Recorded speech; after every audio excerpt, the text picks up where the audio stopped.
Pour nous, c'est un grand pas sur...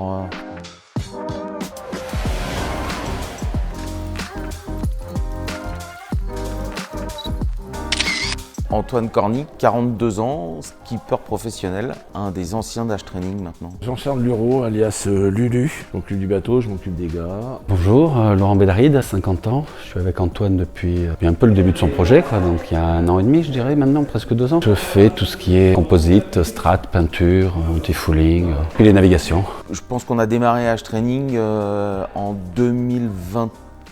Le premier objectif qui était la Transat Jacques Vabre, ça continue puisque l'objectif définitif est le Vendée Globe en 2024. Le Graal, l'Everest de la voile, le tour du monde en solitaire, sans escale et sans assistance. Et donc je serai au centre jusque fin 2024, mi-2025 et plus si affinité. Là nous sommes en 2022, nous sommes en octobre, nous sommes à 3 semaines du départ de la route du Rhum. Deuxième objectif principal du projet, d'une course qui a lieu tous les 4 ans, qui est une course mythique.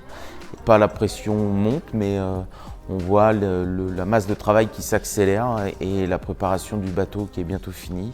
Et les dernières naves qui arrivent avant de partir en course. Antoine est un professionnel, on est tous professionnels à bord du bateau. Le bateau est prêt, sera prêt, il est quasi prêt. On a eu une bonne nouvelle nous cette année, c'est l'arrivée d'un nouveau partenaire. EBAC, notre partenaire majeur, reste partenaire du bateau mais laisse un peu sa place à un autre partenaire qui est Human Immobilier.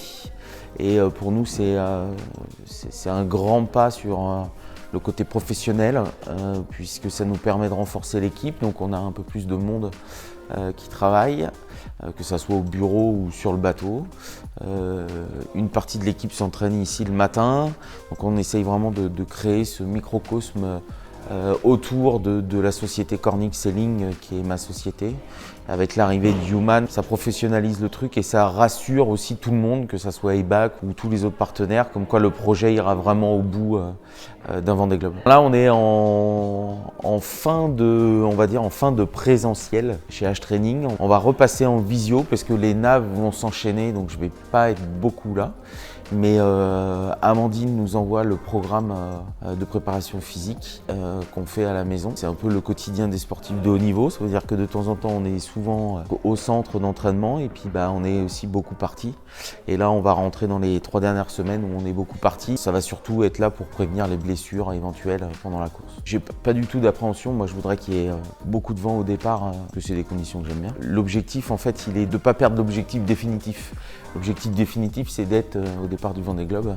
Et pour être au départ du Vendée Globe, il faut finir cette route du Rhum. Après, l'envie de bien faire, il n'y a plus à la démontrer, quoi. Antoine, il s'arrache pour bien faire tout le temps. Donc voilà, il se prépare physiquement, mentalement. Nous, on est bien classés dans le classement pour faire partie des concurrents du Vendée Globe. Ça sera vraiment définitif à l'arrivée de cette course. Donc voilà, le maître du jeu, ça va être de ne pas casser le bateau, d'arriver en face, de faire une belle course. Alors pour ceux qui suivent, il y a les bateaux à dérive et les bateaux à foil. Il y a une course un peu dans la course et moi je suis dans les vieux bateaux, donc dans les bateaux à dérive. Et donc le but c'est quand même de se battre avec les meilleurs de ces bateaux-là, sachant que moi j'ai le plus vieux, donc faut que quand même je me bouge un peu les fesses à bord pour tenir la cadence des nouveaux bateaux à dérive. Mais objectif, arriver au bout, valider le Vendée Globe.